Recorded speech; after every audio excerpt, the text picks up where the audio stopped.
Right. Welcome to the Rise Up with Orion podcast. Thank you so much for joining us for a very interesting conversation, but also a conversation that most of us don't want to talk about on a very regular basis, for better or for worse. So this is a webinar where it's a different face for those of you that are watching the video. We do have Justin Olsen that is here. He is also a licensed marriage and family counselor as well. So let me introduce Justin to the podcast as well as to all of our listeners. Justin received his bachelor's degree in sociology from the University of Utah, go Utes, and has his master's degree in mental health counseling from the University of Phoenix. Justin has extensive training working with individuals, couples, and families. He spends a lot of time working with clients experiencing depression, anxiety, trauma, ADHD, substance abuse, and couples issues. Justin enjoys working with people that are motivated to be successful and just need a little extra help to reach their potential. He also enjoys helping couples learn to communicate more successfully. Justin has been on the local television show called The Place, talking about couples issues. In addition, he's also been published by 6 different newspaper agencies for articles he wrote on self-esteem issues, parenting tips, and way to improve our marriage.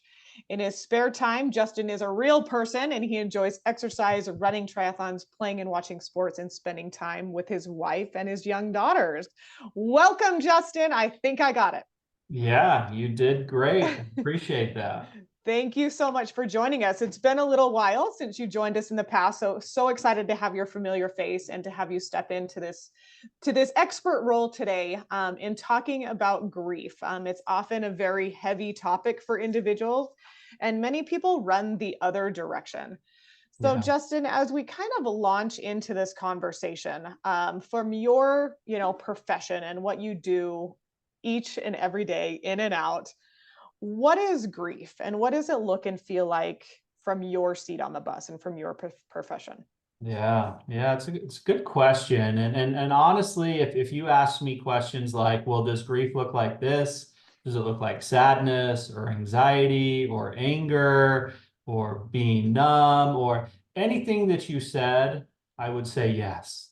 Mm-hmm. You know, grief can take every single form that you can think of and is obviously really, really difficult on us. We talk a lot about that it could be like a form of some type of mental type of issues, whether that's confusion, whether that's flashbacks, whether that's remembering not a lot or remembering everything. You know, there could be behavioral things, whether that's, crying, irritability, anger, frustration, withdrawing from other people. Mm-hmm. There's the emotional side of it, with fear and depression and guilt, sadly, and some sadness that obviously goes along with losing Mm-hmm. someone. And then even the physical stuff, being dizzy, having a headache, lots of different physical things, changes in your sleep, from either not being able to sleep or wanting to sleep all of the time. So Right. pretty much there isn't one set way of how people grieve different things, but almost any way that you would say it would make sense and would be normal for the process of grieving with something difficult. Right. And we're all touched by this at some point in our lives, or we've been touched by it in the past. And I think that's a really good reminder just to start this podcast with that, grief is normal and it doesn't have to look one way or another. Yeah, And again, some show it and some don't, as well. right, right. Yeah. And to some extent, I think like you're saying, Tara, every one of us is going to go through grief. And I would say at this point has gone through some type of Mm-hmm. grieving situation, whether it was Right. a pet when you were a child, or a grandparent, or a significant other, a child, all of these different things, we're all going to deal with it. A coworker, I've met with a lot of people because they lost a coworker. Mm-hmm. We're going to deal with difficult things throughout our life, and grief is one that is really impactful and stays with us probably forever. And Justin, does grief just have to be death? It doesn't. It doesn't have to be just death. We can grieve the loss of a relationship. We could Mm-hmm. grieve losing a job or not getting promoted. We can Yep. grieve everything that you could think of. And the ones that are probably long lasting and stay with us forever might be more of the loss of people or really important Correct. Yep. things. Some of those other ones we're able to manage a little bit better in the future, maybe not right away, but grief can be in a lot of different areas for sure. Yeah. One thing that most people have probably heard of and or has been thrown around, within the world of grief is the stages of grief. Yeah. There's been five of them that Yeah. typically fall, they trickle to the top is the denial, anger, bargaining, depression, and acceptance. So I would love to know from you, Justin, are these stages of grief real? Are they still applicable? Is it something that we need to be aware of, or is it old? Yeah, it's interesting. There is a lot of debate on this question for sure. I think that these five stages make sense and they're a real thing. I mean, us having denial or anger, bargaining, even being depressed about these Mm-hmm. these types of things. Those things happen a lot. Now, maybe what's different than what we were taught or that came across is that we move through each stage. Like we start in denial, Mm-hmm. then we go to anger, then we go to. So for some people, for one, they might not even feel all of the stages. Right. And they, for sure, they don't go in, where denial, we begin with that. And then we go to anger. It doesn't go like that. It could go like that for some people, but it doesn't go like that for the majority. Everybody's grief is going to be unique. So it is a good idea. There's nothing wrong with it, but for sure that's not how it goes. And there's different models that are coming out. One that's interesting, is called growing with grief. Mm, And right. that's the thought of that you probably never get to this acceptance level that you just accept and are okay with this person being gone or the loss of whatever it was. Mm-hmm. It's that this grief, this thing, this loss is always going to be there, but we're able to deal with the suffering a little bit more effectively. The pain probably still remains and lasts maybe Right. forever if it was a really significant person or thing, Mm-hmm. but the suffering itself will calm and we might grow around that. So, if you think about it as somebody that, I have a client currently that her husband committed suicide and they have two young children. And so that loss of him is probably not going away anytime soon. No. For those kids, that's not going away. They're always going to have that pain. Now, it's going to ease up, we would hope, and we would think over the years and the things that they do. But they might be able to grow around that, which means that pain is still there, but maybe she does date in the future and gets remarried. And that doesn't mean she's not going to remember her husband, but Mm-hmm. her life she can still have a good life. There can still be good things that happen. And so they're growing around that really difficult thing that, that person never gets replaced, but there's other things throughout life that could be good and could be good in the future. Right. And you know what, Justin, I like what you were saying too. And I'm thinking about it as, you're not just trying to cross the finish line, so once the acceptance is there, is it gone? No, it isn't, because it isn't a straight path. So, I Yeah. love what you're saying is it's not about passing through each of these stages of grief successfully or unsuccessfully, because there's a finish line. Yeah. I love what you're saying, that you kind of grow with it. And that's really the whole point of this podcast today is how do we do that? um, so Justin, why do people ignore grief when they're faced with it? Why is that one of the, if I dare say, easiest things to do is just don't talk about it? because grief is hard. Grief Yeah. feels terrible. Yeah. And thinking about that loss and that really hurtful event is really, really difficult for us. Mm-hmm. So if we can distract ourselves from it, if we can not think about it, then we're going to try to do that. Mm-hmm. And does that always set us up to be successful in the future? No. But Right.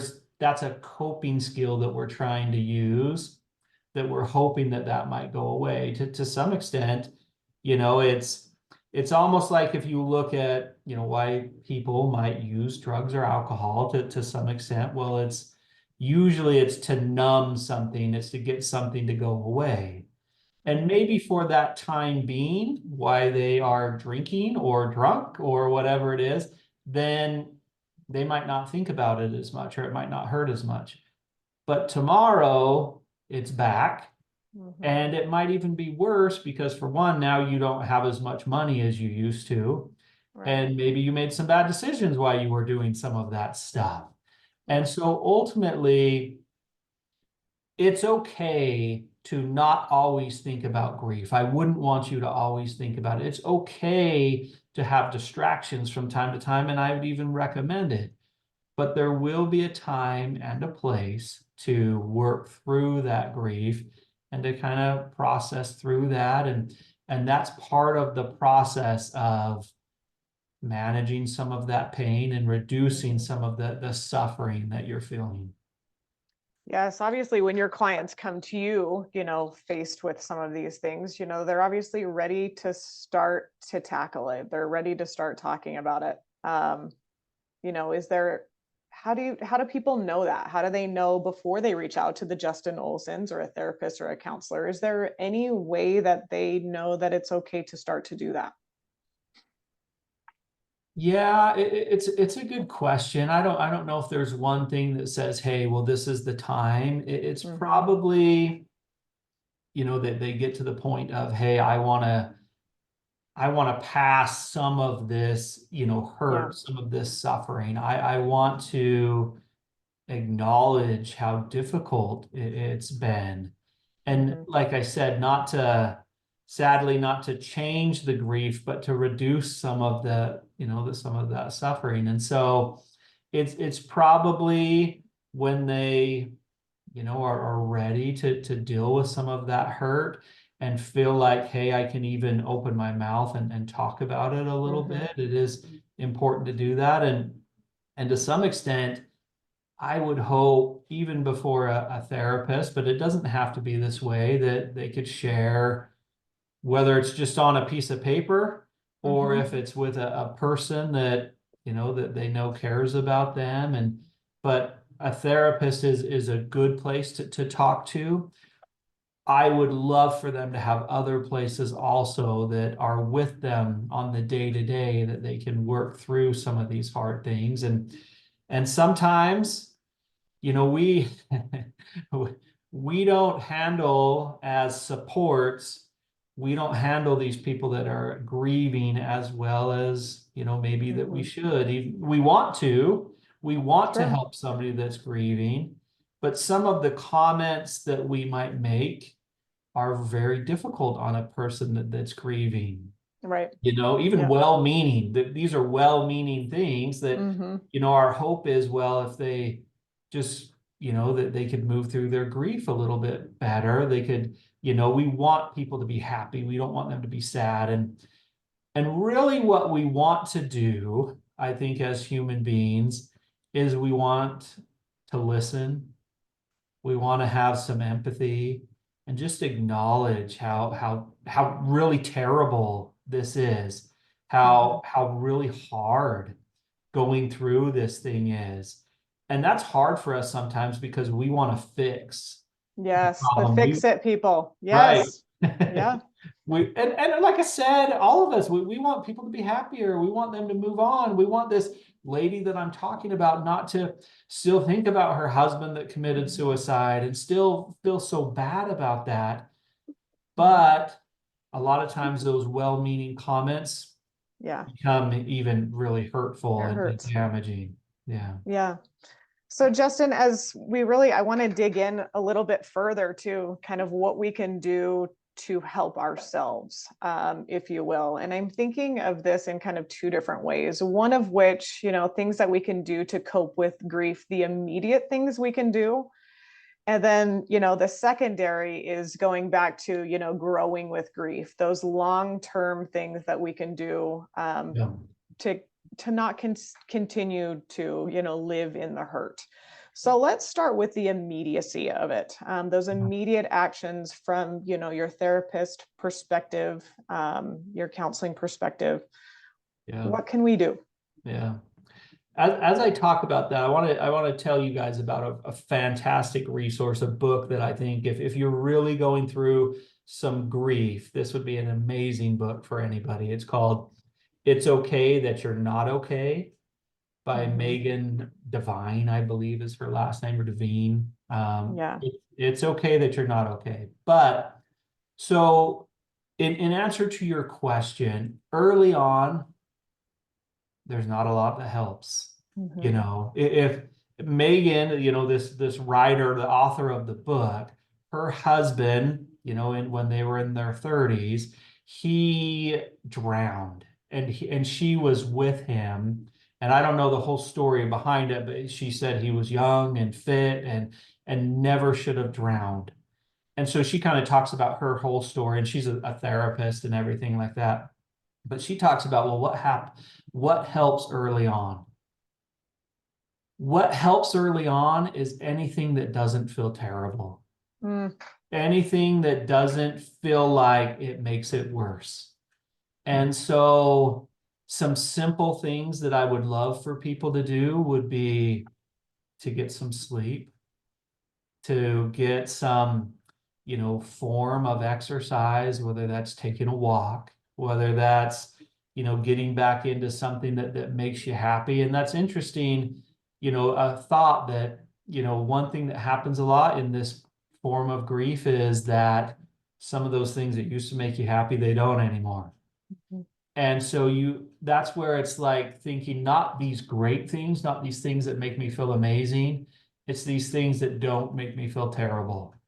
Right. So sleep, some, really low forms of exercise type of things, um, trying to get some food in your body, Mm-hmm. and and people that are going through this early on, that they might not want to eat anything or not feel like eating, or they might feel like eating everything. Right. And both of those things are true, and both of those things are normal. We would rather those not go on forever, because those have health impacts on what you're doing. But if you can sit down and read a book, or even look at a magazine, and that doesn't feel terrible, great. If you Mm-hmm. can be around some friends and that's not overwhelming, that's probably a good thing to be doing. If it does feel overwhelming, which it does for a lot of people, remember, Mm-hmm. even these well-meaning people, you can have really nice comments and be really angry about the comments that are happening. Yeah. And so if that feels too much, then obviously that's not something that I want you to do. Getting out in the sunlight, Mm-hmm. is a good thing. Obviously I talked about sleeping. I'd love for you to get some sleep. So early on, it's getting through. I've talked to lots of people that, when they're planning funeral stuff and everything, maybe they're doing okay during that time when it's just barely happened, and they're putting all of their effort into a funeral and getting everything set up, and there's people coming into town, and they Mm-hmm. just kind of numb themselves out, and they don't Yes. even think about it, and they're able to manage that. And then when everybody leaves, then they fall apart. Mm-hmm. And so for you, it's just thinking about, okay, well, what makes things not feel terrible? Mm-hmm. Yeah. I think, Justin, what you just said too is, living in the craziness of numbing that and the busyness of all the preparations following. I've known people who have lived in that stage for years. with the estates and the money and the family and all of that. And they continue to live in that for years. Yeah. And so the grief doesn't really start until, that's all done, which again, Yep. that's very hard because you have swept it under the rug for so long. Yep. Yep. For sure. Yep. And I also, want to remind our listeners too, is that Justin didn't say go out and find the things that make you happy. He talked about, those things that don't hurt quite as much. Yeah. And so when you talked about sunlight, I was like, you know what, something as simple as just watching the sunrise or the sunset, Yeah. just a few Yeah. minutes Mhm. could bring someone just a little bit of joy, Yeah. A along the way. couple other things too that are really simple. Music Hmm. could be a helpful thing. Um, and TV, even mindless, TV that people might see as a waste of a time. If it doesn't feel terrible, if it makes you neutral for a minute or even a Yeah, little bit of a laugh, great. right. And then one interesting thing, there's actually a lot of work on and studies on just breathing. And one thing I was Mhm. listening to today actually said, well, the biggest thing I want you to remember about breathing, and even in this moment when things are really hard, is just I want your exhale to be longer than your inhale. Right. And if you can do that, that does some interesting stuff to our brain in the moment and help us kind Hmm. of really calm from some of this, sadness and anxiety and stress that we're feeling. So Yeah, similar to the stress response. It works the same during grief. yeah, Exactly. Exactly. I love it. And it's something that we can all do, all of those things that you talked about. We can all do that because guess what? We do we do it without thinking about it. So it's just being intentional about it. yeah, So Justin, as we start to get through some of the immediacy of things, grief doesn't go away, as you mentioned. It gets easier to yeah. deal with, but it doesn't go away. So how can we continue to kind of Mhm. um, progress. I don't want to say improve, but progress down this path of, being okay. Yeah. One thing I like to compare this stuff to, I like to think about a black hole. And this might set up an interesting thing for us to kind of look at. When we have this loss, it creates a black hole in our lives. And we're circling around this black hole like we do the sun. And in the beginning, when this happens, we're really close to that black hole. Mhm. And that's kind of the pain that we feel. And as time goes on, some of that suffering that we have felt begins to loosen, and there's things that we can do that can loosen it, but time is for sure a part of that. Maybe not the whole part, but it's a part. And so you slowly move further and further away from the black hole, that it really intense sadness and grief that you're feeling. And things that can help along the way could be counseling, could be a really good thing. Um, those things that we talked about before, you start getting to the point where, well, maybe it does feel like I could get back to work. I can talk to friends a little bit more. I can go to the grocery store and not be overwhelmed. Um, so talking with somebody, and then it's starting to work on some of the things that might be difficult for you. You might, now have a lot of anxiety, a lot of worry about, well, for one, I don't know how I'm going to take care of my kids. I don't know how I'm going to do this alone. And so we're past some of that beginning, and now we're like, now my whole life has changed. What do Mhm. I do now? And so it begins with talking with people. It begins with starting to find things that maybe are neutral to even maybe a tiny bit good, that feel good, Mhm. rather than in the past where it's like, well, we just want you not to feel terrible. We're now looking for a little bit better. And so lots of different counseling types of things. Lots of people will feel a lot of anxiety now. And so working through that can be really, really beneficial. Starting to find ways to get back to some things that you enjoyed, and they might change. You know, you used to maybe read, and now some people that have had some of this really intense grief, they can't really even comprehend what they read anymore because it's so difficult. But it's kind of finding, well, what is my new normal? How do I grow, like I talked about, within this grief? What does that look like? And for sure, counseling can help with that. Um, you know, but it's just getting back to some things that made you happy before, you know, and those are unique. For me, that's probably, you know, doing some form of exercise that makes me happy. That would be spending time, you know, with my family and talking about some of the things that would be really hard. You know, when something difficult happens to me, I want to talk to somebody and to some extent, you know, tell them what's going on, tell them how bad it is. And right away, it feels a little bit better.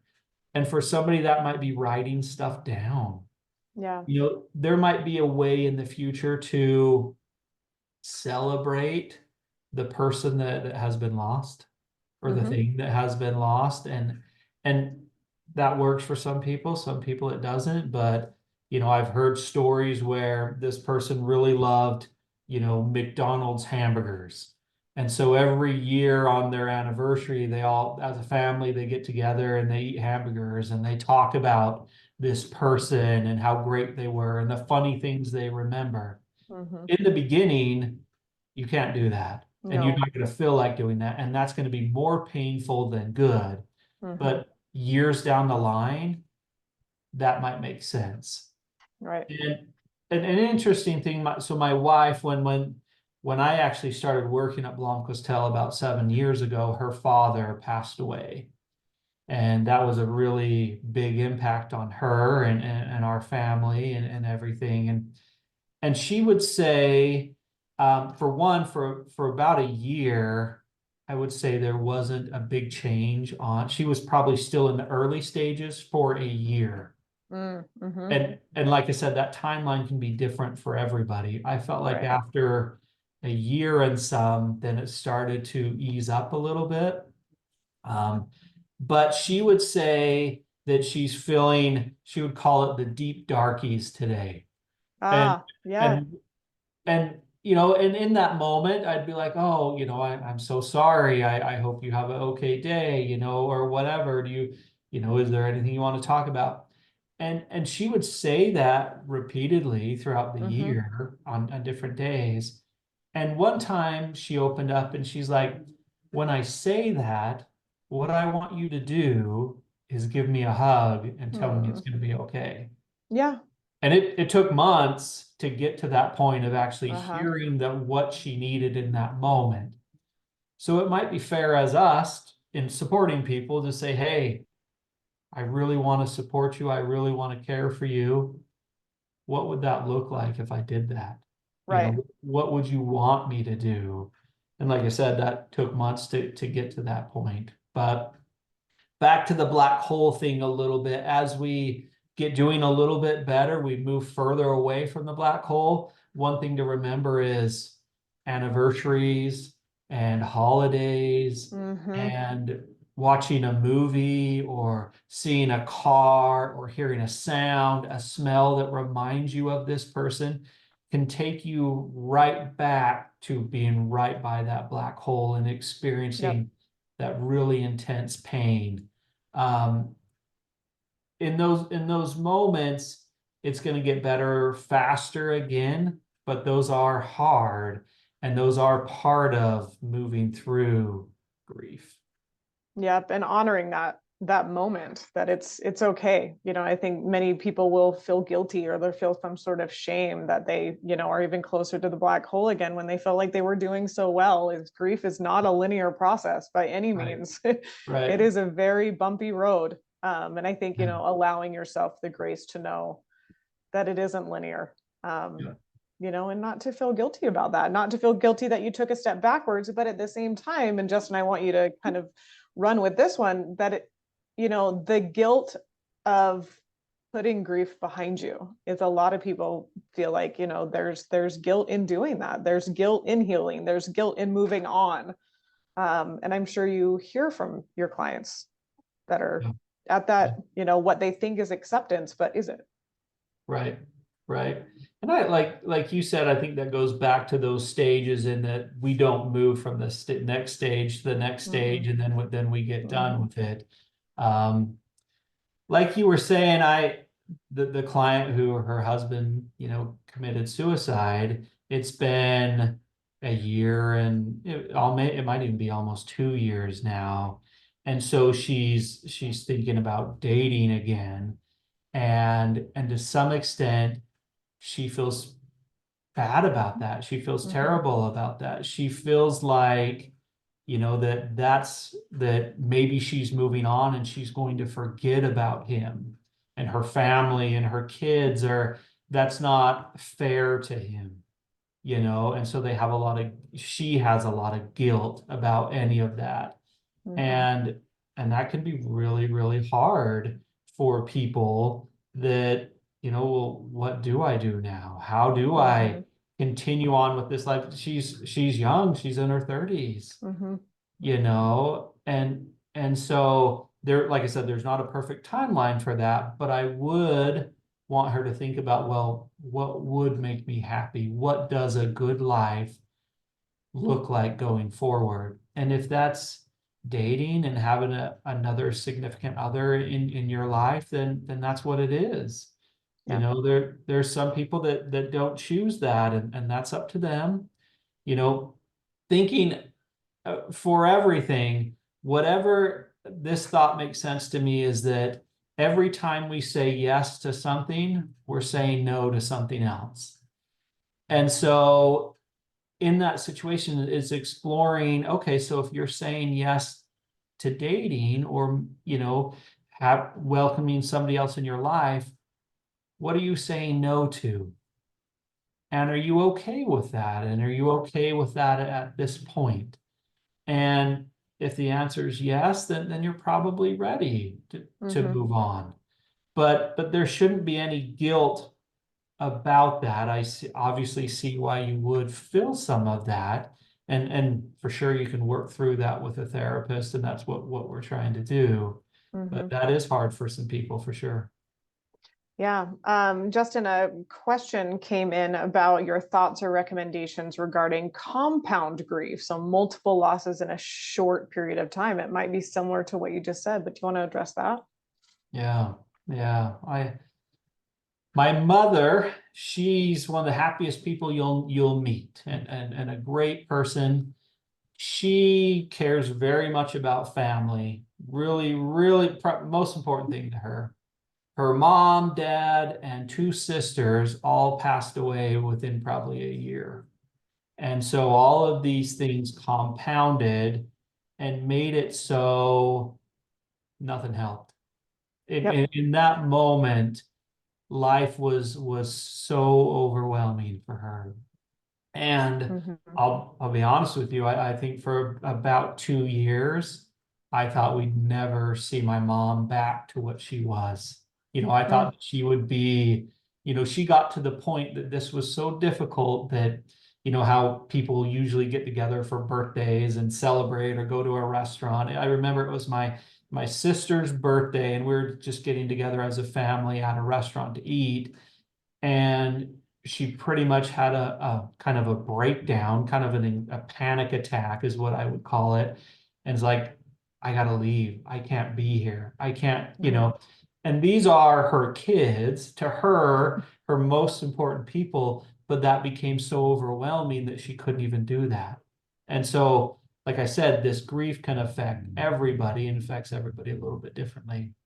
But how to help with some of those things, there's some great, counseling modalities, whether it's, CBT has some really good stuff. EMDR is a Mm-hmm. fantastic type of therapy for grief and managing some of those things. Um, I wouldn't say it's terribly different to deal with them and how you would. You're going to go through early stages, and sometimes you might have felt like, hey, I'm doing pretty good and I'm getting past some of this stuff, but then something happens and it throws you all the way back into this big grief cycle. And so you can go right back to the beginning and have to work through it again. So simple things. Remember, what you put in your body matters a lot. Getting sleep, some form of exercise, starting to find things that move you from, in the beginning, not terrible, to average, to okay, to maybe enjoyable in the future are good things. Who can I talk to? Who is a support? Who doesn't make me feel bad when I talk to them? Yes, so important. And like I tell you, usually the things that make you feel bad are well-meaning comments. They're not, well, you should just get over it. It's more like, well, to some extent, well, I guess we should just be thankful for how long they were in our lives. Even, well, they're in a better place now. Or, at least your kids got to be with them for 5 years. Those things can be, they're supposed to be helpful, Right. but they're very hurtful in that time. Maybe in the future we can hear those, and those will be a little bit different. So if you have friends that are sharing those a lot, those are people that we're not going to spend a lot of time with. But if you have somebody that listens, cares, has some empathy about how hard this is, those are people that you want to be around a little bit more. So Yep. yeah. Sometimes you may have to search for it too. And I've been there within my life, as those that you think are going to be those that are closest to that are going to be there as a support, they turn out not to be. And I think that's okay as well. Is to keep your eyes and feelings open for those that will support you in a way that you want to be supported. Right. Yeah. And you might have to some extent, you might have to teach them how to love you, teach them how to support you. Just like my wife had to. Yeah. And this is what she needed. And once I knew that, I was like, yeah, I can do that. I can do that. That's no big deal. Yeah. That's not a problem. I don't have to fix it. I can just be there with it. And that made it feel a little bit better. Yes, the art or science of communication, which we've had you on this podcast talking about in the past. But again, without the communication, you never would have known that. Right. And sometimes a hug is a lot easier than the words that you would try to say. So, so Justin, as we kind of close up a little bit of our podcast time together today, again, this is just touching the surface. So obviously you've talked about who to reach out to for help and where they should turn. Do you have other resources? Love the book. I'll put that in the show notes as well. It's okay to not be okay. What other resources would you like people to be aware of? Where they should turn for help? Yeah. I think a good start, for one, would be, people around you is a fantastic start, of starting to get some support. There's probably, if this is something that you're really struggling with, I would want you to look into some type of counseling. And I would, to me, let's start as cheap as possible and then move up into, because, you may not have a lot of money. You may have lost your significant other or whatever it is. And so if there's any supports out there, like I work for an EAP, Blomquist is an EAP where their employers are paying for them to get free counseling. So that would be something to look into. Is there any ways that I can get free counseling? And then, a step up from there, it'd be, well, I have insurance, what could I get insurance wise? And then if it has to be cash, well, what places are cheap? And, maybe it's with a student or something else, an intern that could be a little bit cheaper. There's a website called Psychology Today. That's a really good website that if you just put in your zip code, it will show you therapists in your area, and you can break it down on what you'd want to meet with them for, whether this is grief or trauma or whatever it is. And you can put in your insurance and it will bring up providers in your area, which is a really good resource. even calling your insurance helps a little bit for sure. But counseling would be a big part of it. Sometimes, there's no medication for grief. Darn There, it. yeah. Sometimes if you're having some significant depression or anxiety, there is medications that can manage those symptoms. But until you really deal with the grief, then, it might not help. It might not Mhm. be that much better. So to me, my thought is always I want to try everything else before medication, and I think as you start doing some of the things and acknowledge and be patient with yourself that you're not supposed to feel great yet. You're not going Mhm. to. It's going to take some time, and slowly it's going to help by some things that you do. But right away, it's normal to be struggling. Mhm. It's not normal to fix it right away and to be doing okay. Yeah. Yeah. It is a process. And I think, Justin, as you talked about, reaching out for therapy or counseling, finding a modality that works best for you. Maybe joining Justin in his office isn't something that is comfortable to you. Yeah. And it's not, safe in where you're at right now. But again, virtual ways of doing things or telephonic ways of doing things, just knowing that there's other ways to reach out. And it doesn't need Yeah. to be the old school Kleenex box on the Right. padded couch. Right. There's so many new ways that Yeah. that you can help. Right. And there's grief groups, whether you're Mhm. looking on Facebook or other different things, there's going to be those. Some people I talk to is like, well, I got into this hiking group and it has Mm, not a lot to do with grief, but it's exercise and I'm outside and it's something that I enjoy and that's helped me a ton, yeah. and so what matters is, well, what helps me? What are some things that make me feel okay? Talking about it is very much a part of that, and that's Mhm. where some of the counseling can come in. But there's other things that I would love for you to be trying, and even through counseling you can talk about what are those other things. Yeah. Find those other things that bring you joy for sure. Justin, thank you so much for joining us and stepping into the hot seat today. Tough conversation for many people. You are an expert and you help to make it a little bit less complicated and more and less difficult.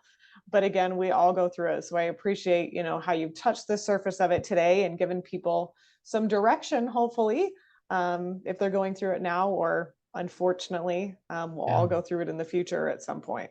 So right. I appreciate your knowledge and being here today. Yeah, yeah, you're very welcome. Thanks for having me, Tara.